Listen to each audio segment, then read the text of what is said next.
Hello, everybody. Hello, hello. Say hi. How is your Wednesday going? Just pop in the chat. I'd love to connect with you all. So yeah, say hello. Where are you tuning in from? And how is your Wednesday going so far? How are you all doing? And can you believe we are only a couple of weeks from Christmas? Goodness me. Goodness me. This year has flown by.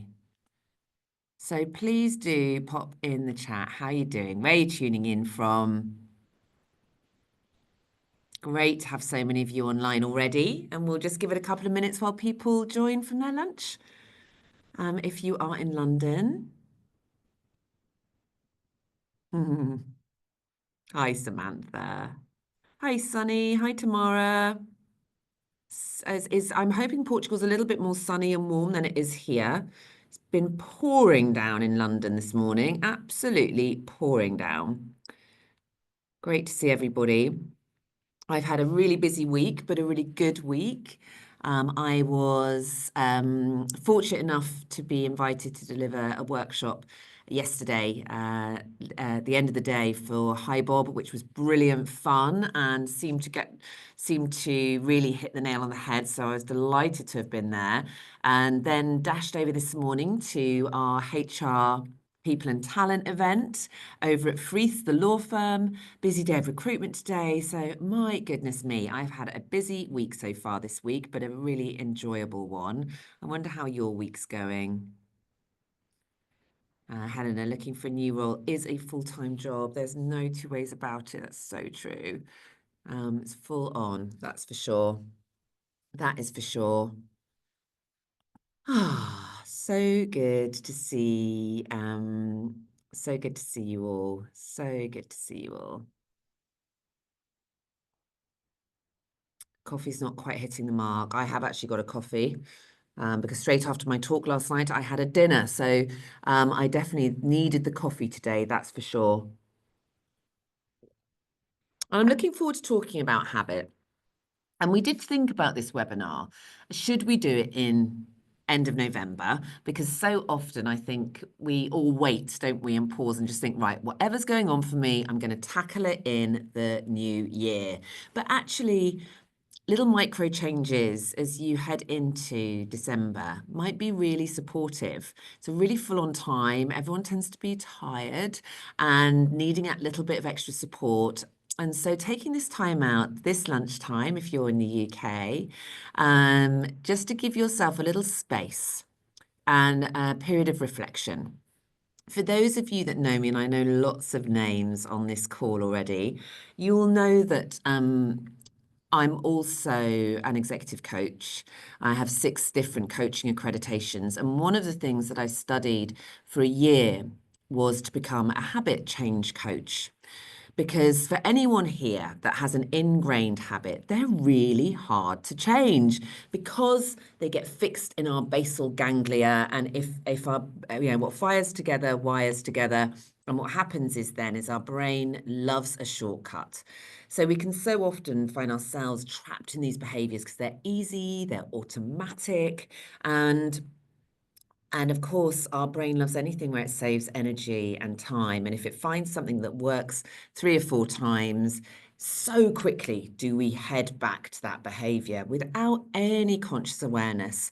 So I just want you to try and switch out that language about bad and good habits and think about them much more as often a lot of our habits have been solutions, haven't they, to problems, and then become problems themselves. So think more about the habits that you have that are on your own side and perhaps less so. In the workshop that I was delivering last night for a client of ours, we focused a lot on our word of the year for 2025. Because when you get a really clear focus on a word, you can start to use that as a lens through which you make your choices. So perhaps for everyone on this call, has anyone on this call got a word of the year for next year? Have you started to think about what's going to be a really great lens by which you make your decisions? Balance, fantastic, great word. Serendipity. I like it. Liz has also got balance. That's interesting. Hi, Susanna. Well, maybe now's the time to have a think about your word of the year, because if you have, you know what you know why people talk about manifestation. It's not actually that there's any scientific reason that manifestation works, but where our attention goes, our energy flows. And so, if you have a word of the year that you decide to adopt, and you don't have to choose one yet, but you can start to use that as a lens by which you make your decisions and choices. And it will be amazing how you'll start to see that then come into fruition as you're navigating all of the ups and downs that will come in 2025. That's just part and parcel of life. Okay. So we had about 350 of you sign up today. And we've got just over 100 of you online right now. Why are you here? Tell me, share with me what you'd like to leave today's session with. Is there something you'd like to be feeling? Is there something you'd like to know? Or is there something you'd like to be thinking by the time you leave today? What is it about today's session that has brought you here? What do you know you want to make sure you're leaving with? Just so that I can really bear that in mind during today's session and incorporate that where possible. Share that with me, if that's okay with you. What do you want to be leaving, thinking, acting, or feeling today?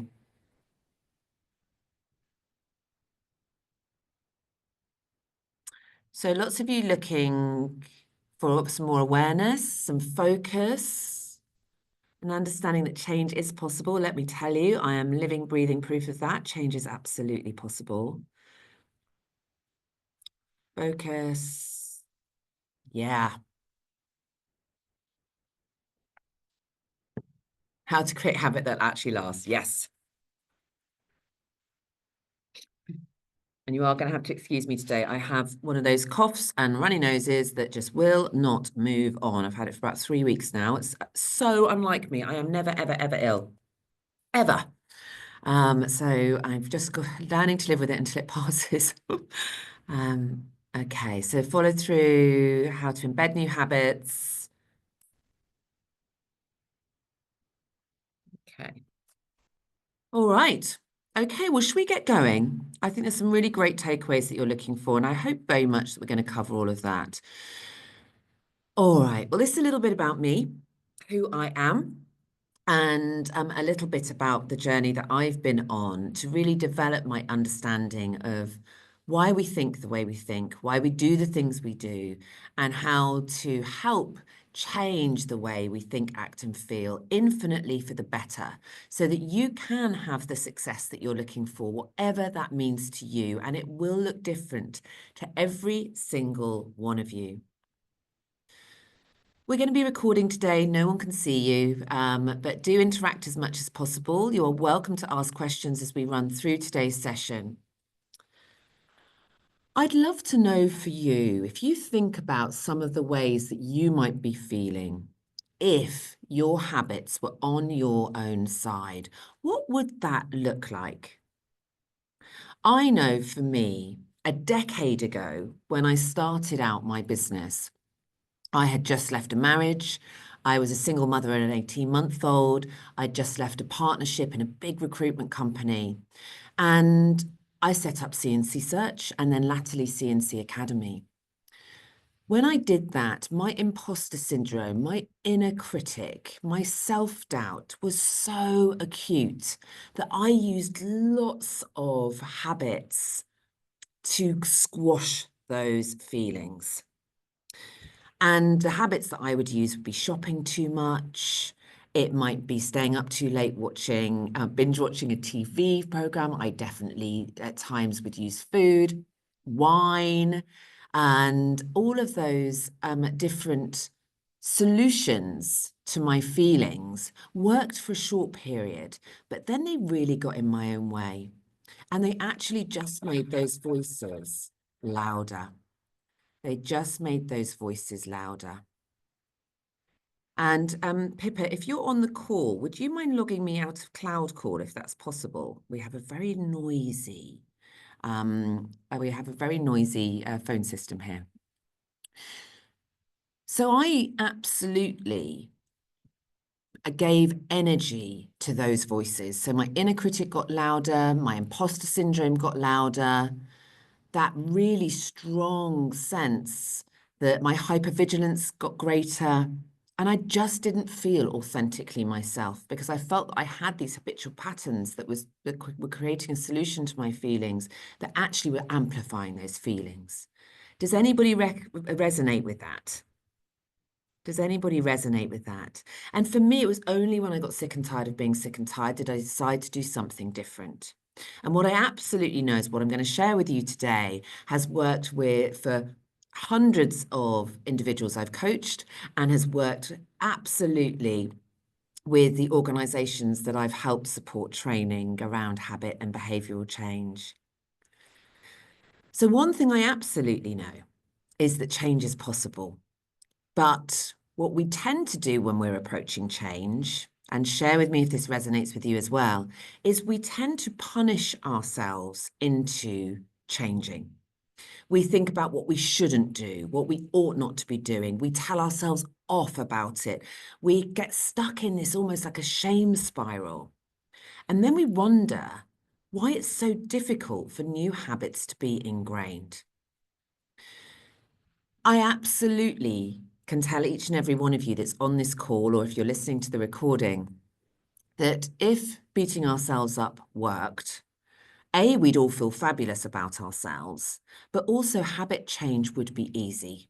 But it does not work. So the first thing I'm going to ask you to do is give yourself permission to be compassionate about the habits you have, even if they're not on your own side, because they've worked at some point, haven't they? At some point or another, they became a habit because they worked for you.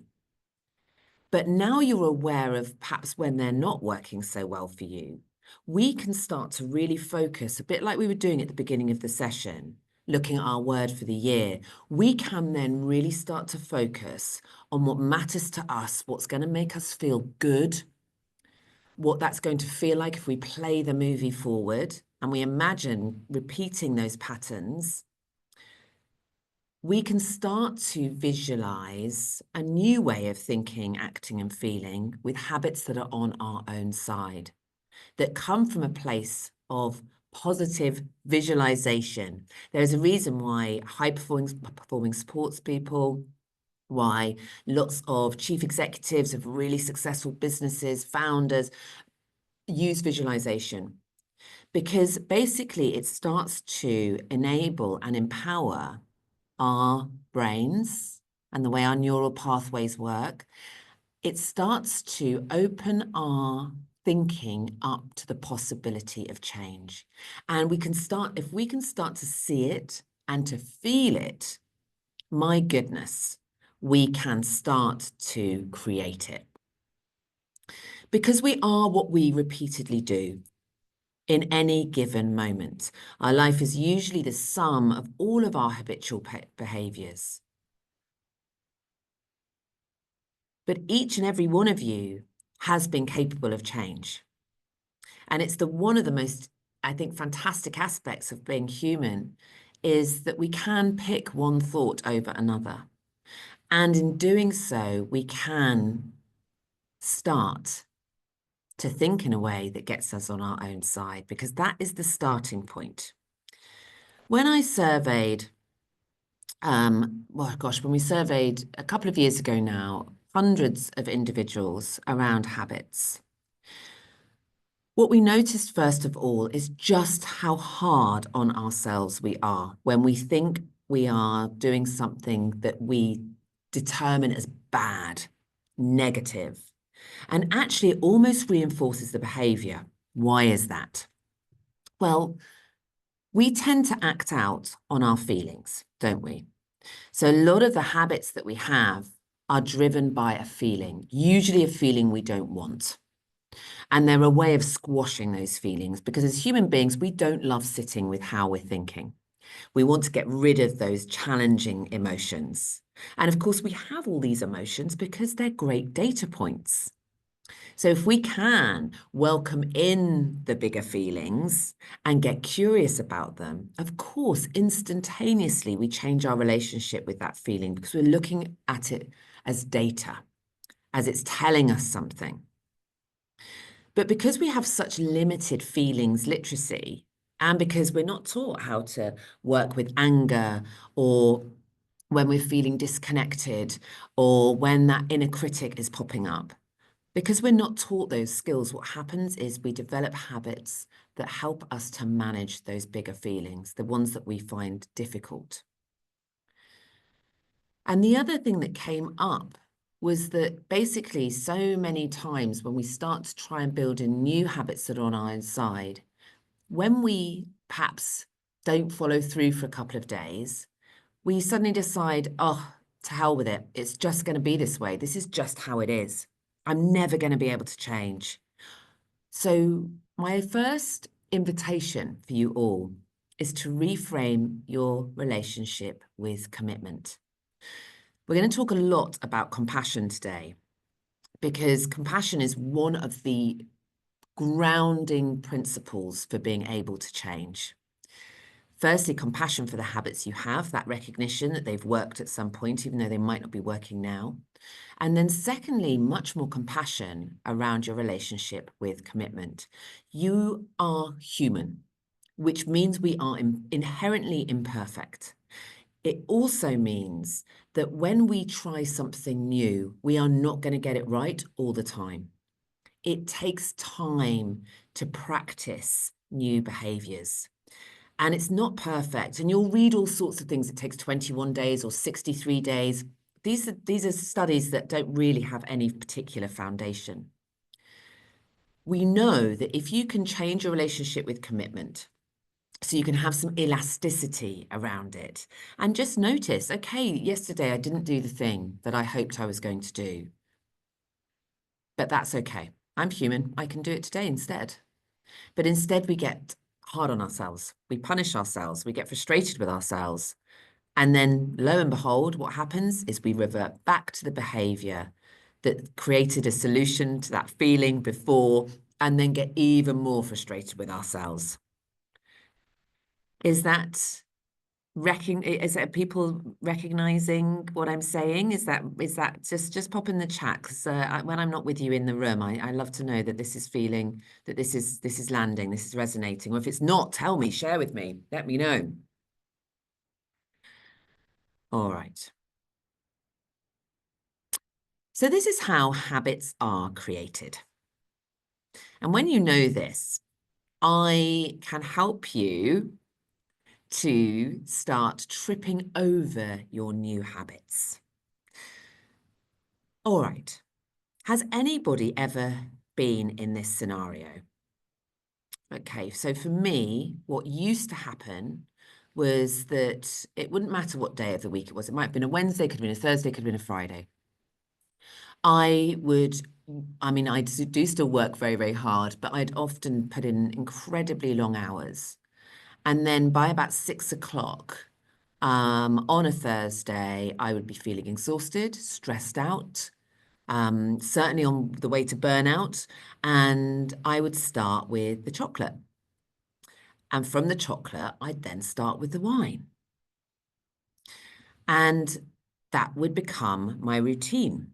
And then basically, I'd feel a little bit more chilled out. I'd feel like I'd had some sweetness in the chocolate. I'd had a little bit of like a drop because of the alcohol.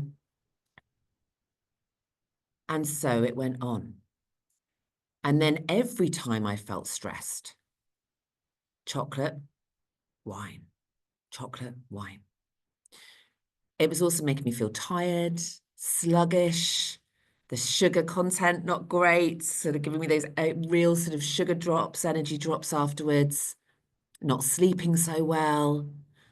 And so it would go round and round.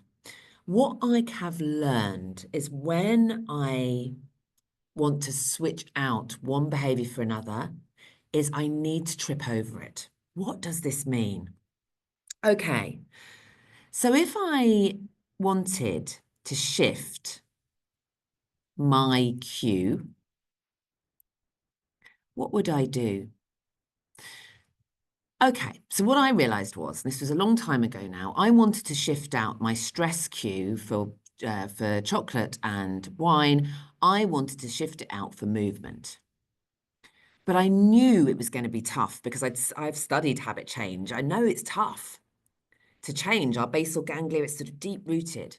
But tripping over new habits and creating a strong cue makes it a lot easier. What I mean by that is if you want to do something differently, make it really easy. For me, that meant literally by my desk having my yoga stuff. It's there, it's staring at me, it's ready to go. And then after my yoga, I'd make myself a hot chocolate. So what was happening was I'd feel really good for the movement. So my routine became the movement, and my reward afterwards was to feel relaxed, but also still to keep a little bit of the old ritual by having a hot chocolate. And now I don't even need to think about doing that. You know, I always go to hot yoga 3 or 4 times a week. It's part of my routine, unless there's other stuff going on. And I'm compassionate to myself and flexible with myself and know that sometimes that's okay. This is why making it really loud and obvious. So having things next to your bed, having things stuck in post-it notes on mirrors, having the thing that you want to bring in right next to you. Perhaps if it's, I know that for a lot of people I work with, it might be healthy eating. So having the banana right next to you, making sure that you're giving yourself those cues so that when you get that trigger, it's easy to reach for the habit that's on your own side. I hope this is starting to build a little picture. You will all have triggers that have built in these habit loops. So getting really clear on that for you is really important. For me, it's always feeling stressed or tired. That's when I have to be really, really black belt at making sure that the habits I want to be following through on and not some of my old coping mechanisms, that they become even more easy and obvious. Even more easy and obvious. So you might be hungry, it might be anger, it might be feeling lonely, it could be tiredness, it could be stress. Sometimes it can even be things going really well. But if you're really clear, you know, when you start to look at the week as it comes up, oh, this could be quite a challenging week for me. How can I get on my own side? How can I make sure that those habits that really work for me are easy to follow through on? Start thinking about that for you. What are those triggers and how could you make it even easier? Because I recognize for so many of you, being stuck in this cycle is painful and difficult and exhausting and has a huge ripple effect in terms of how we feel about ourselves, how we interact with others, our health, our well-being, our self-esteem. All of these things. All of these things. Heidi's asking me, how did you have the headspace with a very little one, a full-time job and time to identify the bad habits? I think because I think for me, Heidi, I didn't feel authentically myself. And I think sometimes when you get sick and tired of being sick and tired of feeling a certain way, the only choice is change. And I wanted to role model for my team, for my daughter. But most importantly, actually, I just wanted to get on my own side. I wanted to feel like I was backing myself rather than making it challenging and difficult. And I was sick of this cycle. I was absolutely sick of it. I was done with it. But I also have compassion for it. Okay. So keeping the ritual, changing the substance.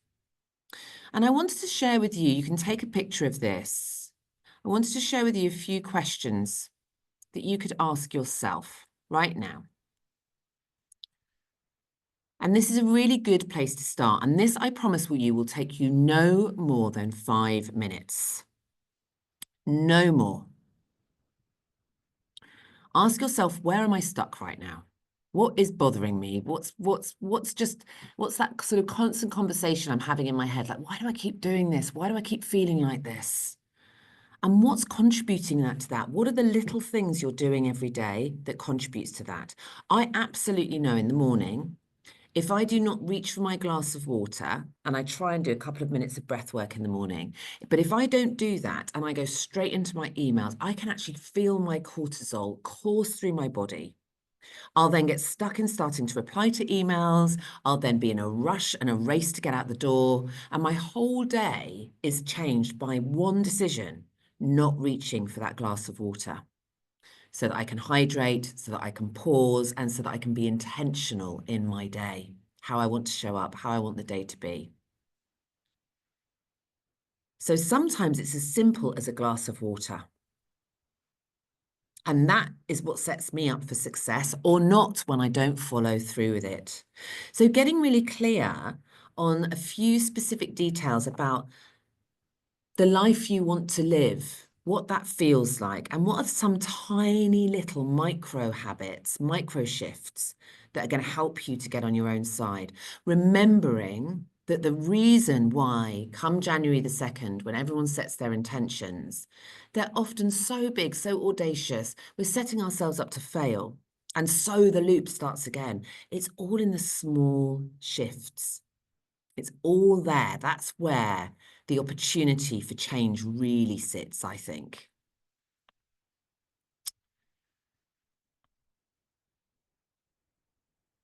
Now, you might not realize this yet, but you can rewire your own brain by selecting one thought over another. Thoughts are not facts. Thoughts are just thoughts.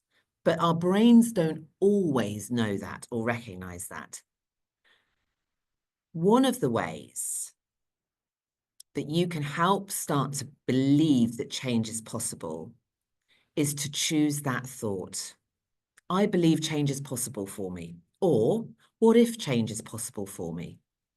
Or, I believe that I deserve to live a life on my own side, and so change is possible for me.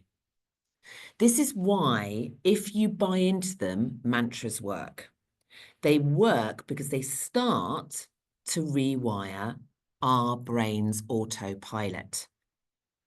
If you can choose a thought, they only work if you buy into them. They only work if you buy into them. But if you can start to choose a thought that you on repeat use, as well as that word of the year for a lens to make choices through, and give it a great big dose of compassion, knowing that it's not going to be an upward trajectory to change your habits, it's very powerful stuff.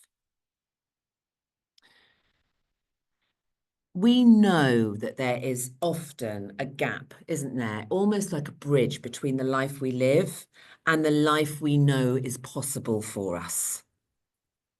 And shoulding on ourselves, getting, continually caught up in the cult of distraction. And basically the only thing that these apps are interested in, the only thing, TikTok, Instagram, LinkedIn, all of them, is to keep us scrolling. They don't care about anything else. They want the algorithms to know what you hover on most, and they're going to give you more of it so you keep on scrolling. And the addictive nature of that is extraordinary. So one of the easy ways to start shifting habits is to have a timer on your phone or to take your apps off your phone, whatever works for you. The constant need to be in control, understanding that we seek so much external stuff to make us happy. Happiness is found in acts of kindness towards ourselves and others. All of the science tells us that. And the more we do that, the more our self-esteem grows, the more our confidence goes, and the more likely we are to live an intentional life with habits that work for us and not against us. I wonder what you're all noticing right now. What are the thoughts that are popping up for you at the moment? What's that awareness that might be growing in you? Would you just share, pop in the chat box, what perhaps is coming up for you as I'm running through this with you? What does that look like for you? What are those little moments of, yeah, okay, I can see a way through. Delete Instagram. Yes, do it. It's only there to make you buy stuff.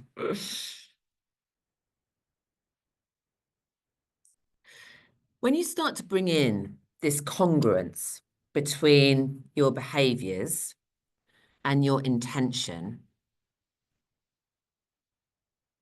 you will start to build your confidence and your self-esteem because they are just skills. So many times people think that confidence and self-esteem just simply comes from something you have or don't have. Actually, they're skills we can exercise and build. And when we start to have behaviors and our intentions align and congruent, those two skills are being built as well as our resilience. One of the ways that can really help is to play the movie forward. And Liz has just touched on this. If you can create a pause and get curious about a feeling, you can create enough of a pause in that curiosity to stop the habit loop. And if you play the movie forward and think, okay, how is it going to feel if how am I going to feel tomorrow? What am I borrowing from tomorrow if I follow through with scrolling for the next 3 hours, or perhaps eating 10 chocolate bars, or whatever it might look like? And how will I feel if I play the movie forward if I decide to go for a walk for 10 minutes? And you definitely need a habit that matches up with the power of the feeling. Mindful coloring in, if you're feeling furious, is not going to do the thing, is it? So you're going to be much more likely to eat the 10 bars of chocolate. But going for a really good 10-minute walk with some blaring music in your earphones, that absolutely is on your own side and allows the feeling to move through you. And by the time you get back, you're like, okay, I've got this. I can do this. Whereas the 10 chocolate bars would have left you feeling sick and a bit of maybe possibly feeling a bit ashamed. And then you're back in that feeling of, oh my God, not only I just can't deal with this. I can't handle it. I can't handle it. There is a reason why you all have so many books on your shelves that are called shelf help books, because we don't act on them. We read them, we listen to the podcast, we look at the Instagram posts, but nothing changes if nothing changes. Making your new habits, the new things you want to bring into your life, the little micro shifts, making them clear, obviously, and obvious, and tripping over them so that you take action. That's the way you're going to think and feel differently about yourself. All the books that you could read in the world will make no difference if you don't take any action. You can listen to all the podcasts, everything won't make any difference unless you decide to take action. And I'm wondering for you, what's coming up? What do you know to be true for you when you think about how you want to intentionally experience 2025?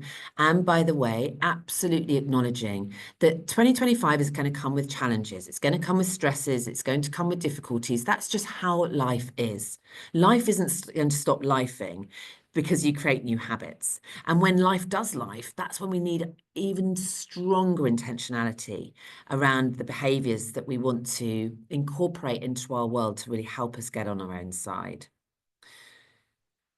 And this is so much, I love this quote. And it goes back to choosing your thoughts. Because if we can choose our thoughts and we can get curious about our feelings, we can create the power of the pause. And then we can take action rather than reaction. We can take an action that's on our own side rather than a reaction to the emotion that's caused by the thought so often that takes us away from being on our own side.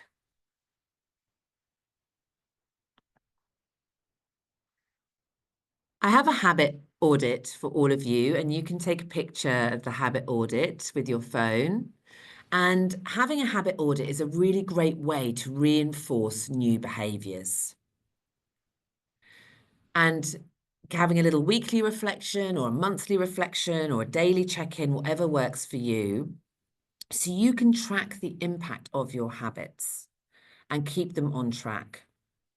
Because it is easy to go back to old coping mechanisms. They sit, remember, right in the deep in that basal ganglia. And it's why sometimes if something really stressful happens, somebody will go back to smoking when they haven't smoked for 20 years. Or somebody will go back to drinking and they decided 12 years ago it didn't work for them anymore. And then suddenly they're back to drinking. If we can keep checking in with ourselves on what's working for us and what's not working so well with compassion, we're much more likely to ingrain these behaviors. Remember, making it feel good, noticing our progress, congratulating ourselves, even if it's not perfect, even if it's not perfect.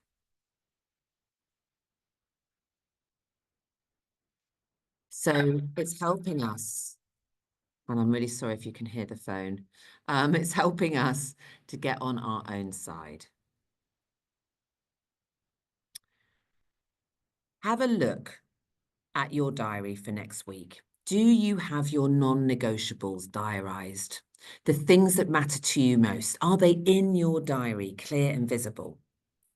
Do you have things that count towards your non-negotiables? So the things that get you to okay, whether it's a movement related thing, do you have your kit ready out? Is it obvious? Can you see it? Do you have perhaps a post-it note somewhere reminding you of what your word of the year is? What do you have? It's all about the trigger. Trigger is what that meant to say. Because your brain gets tired, willpower does not work. It's exhausted. It has a battery, and your willpower, by the time you've made a gazillion decisions, and look how many decisions people make per day. Look how many thoughts you're having. And of those thoughts, majority of them are negative. And most of them are repetitive. So this intentionality piece, making it easy, tripping over your new behaviors, picking a thought that works for you will make this possible, because willpower does not work. Trying to white knuckle your way through change doesn't work. Asking yourself, does this support the life I'm trying to create, along with playing that movie forward, along with curiosity and compassion, will start to really support you towards the change you want to have. Making it easy and making it obvious. Getting clear on what your triggers are. Building up your non-negotiables. Being kind to yourself when you fall off the track, which you will. Getting intentional and kind. That's a good question, actually. That is a good question, and I'm going to come back to that, Yvonne. I'll come back to that question.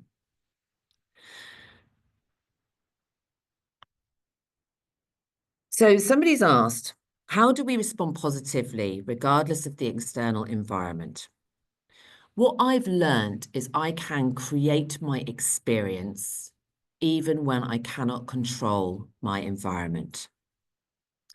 I can determine what my experience is going to be by the way I choose to behave. It may be that I am in the most difficult environment. It might be I am deep in extreme challenge, but I can always become the author of my experience through the behaviors I choose to take.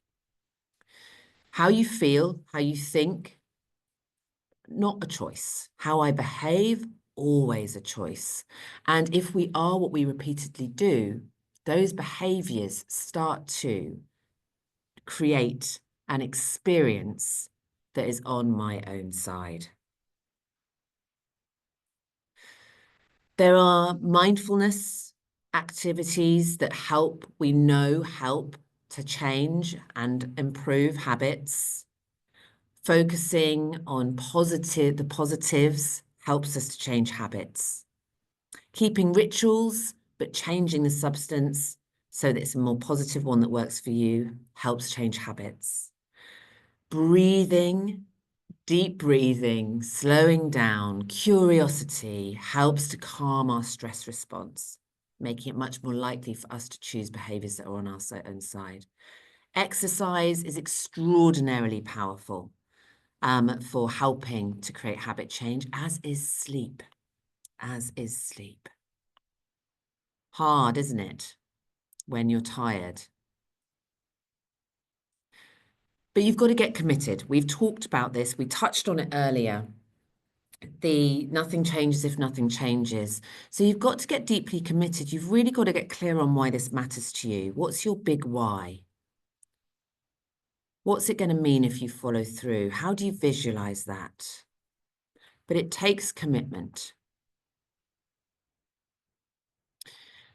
I wonder for you, what would make your habit change rewarding?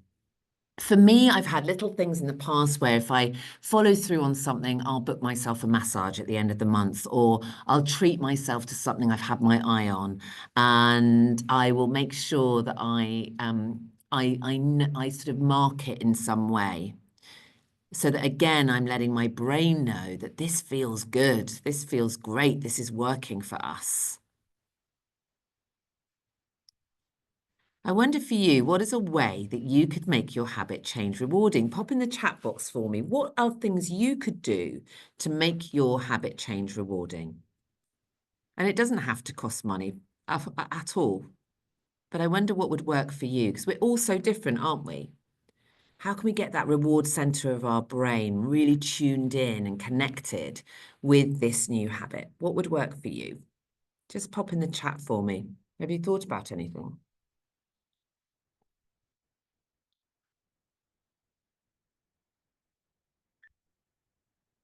Yeah, absolutely.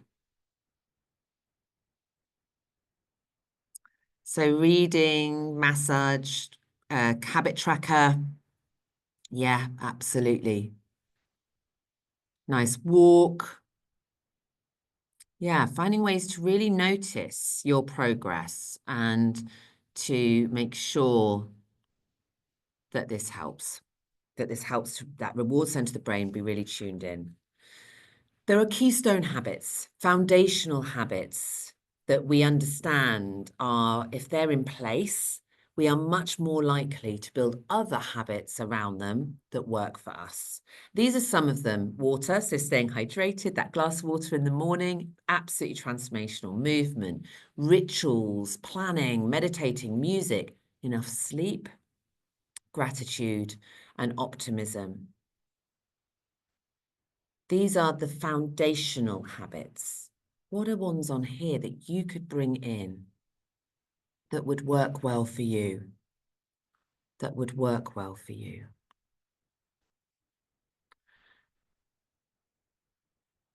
So it's going to take intention, compassion, clarity, making it clear and obvious, making it small so that you can start to make this normal. Get clear on what you're wishing. Get clear on what that's going to feel like if you follow through on what you wish for. What are the challenges that are likely to come up for you? And what's the plan? What is the plan that you're going to put into place to make it happen? And don't try and go too big, too fast, too quick. Pick something small and make it yours. And then once that's ingrained, then pick something else. Try and stay connected to others. So obvious, attractive, easy, and satisfying. And if you need to remove something from your environment, walk home a different way, if you need to delete an app from your phone, if you need to stop spending time with a specific person, try and remove as much as possible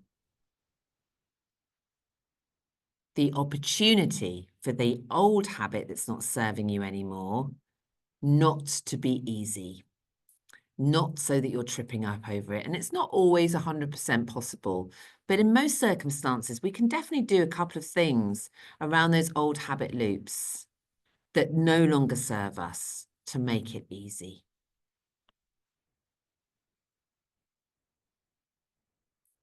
What if questions work really well? What if it's possible for me to do this? What if I more than deserve it?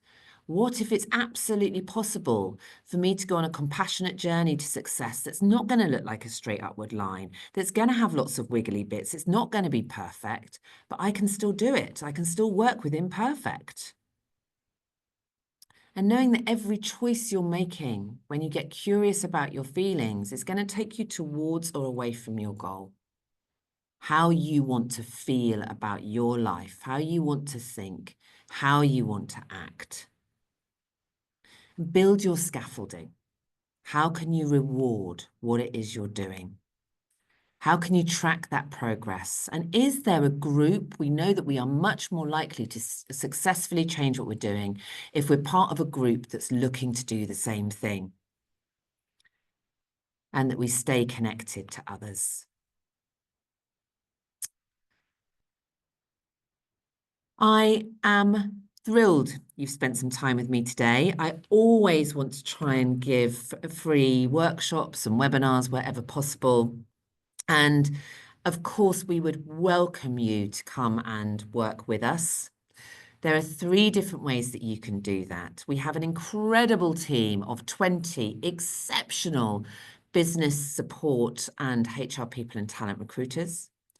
I am available for keynotes, for talks, for workshops in your organizations. And we have our academy. We have an amazing academy run by the incredible Anna here, where you can connect with our community, and we'd welcome you there too. If you want more detail on any of those areas, recruitment, training, and our academy membership, you can reach out to us. I'm really grateful you've been here today. Do think of us, do recommend us. It's what we rely on. And I hope that you've all taken something away from today and that it's been useful to all of you. Thank you so much, everyone. Have a great rest of your Wednesday and look forward to speaking to you all very soon. Take care, everyone.